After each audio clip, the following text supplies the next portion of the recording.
Rolling Hamster is a 1 to 4 player single button racing game where it is simply press button to go forward, similar to a Scalextrics type of game. However, Rolling Hamster is also set in a low gravity environment and you don't have any lane discipline, so you can't avoid crashing into each other, which brings me to the Marmite point of this whole game and review. Depending on where you sit on the crashing equals hijinks therefore fun ratio, depends on whether or not you like or hate Rolling Hamster, and I have to say I veered towards the dislike option. In Rolling Hamster, you play as this hamster in a hamster ball on a tricycle, but the tricycle has very thin tyres, and you're in a kind of low gravity physics environment going around 15 tracks. These 15 tracks are all variations nearly on ovals with kinks on and very few actual corners.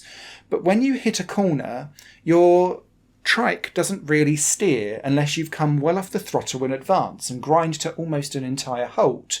Then the trike will turn to the corner that it needs to get round, and then you'll get to go again. The problem is that all 4 of you will be doing that, and because you'll all just smash into each other and it's low gravity, whoever's up front gets punted off of the track and will have to respawn. Number 2 will then grind to a halt. 3 will fly over the top of the other one and end up upside down.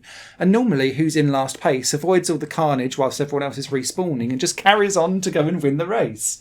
And this happens every single corner, repeatedly, over and over again. And it's almost as if the course design kind of understood that this was becoming a bit of a problem, because some of the tracks don't have any proper stops at all, and some of them have some hairpin switchbacks that are back to back, but they're very few and far between. And so all of the tracks feel quite similar. To try and get you out of this, everyone just keeps smashing into each other problem that every race seems to have.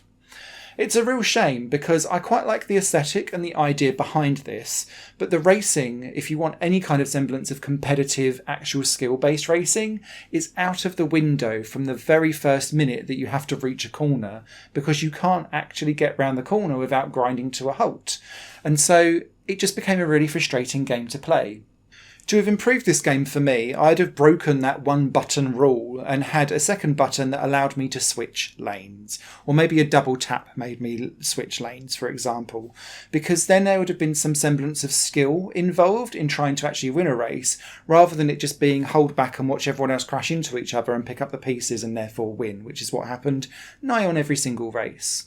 There is one thing that I would like to call out as being really good in Rolling Hamster though, and that is its commitment to having a camera that will zoom in and out and turn and twist around, so that all 4 players are on a single screen without the game ever having to go into split screen multiplayer, which makes it sometimes quite small on the screen for people to be able to see what's going on.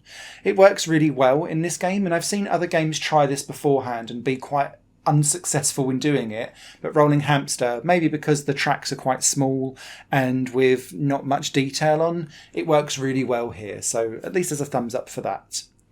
I primarily bought Rolling Hamster because I just wanted to see hamsters in balls go racing. I got what I deserved really for the paying of it, and I think I'll chalk this one up into another game that Simon has bought so that you don't have to, and serves me right. Written review will be over on highplanegames.com. Take care.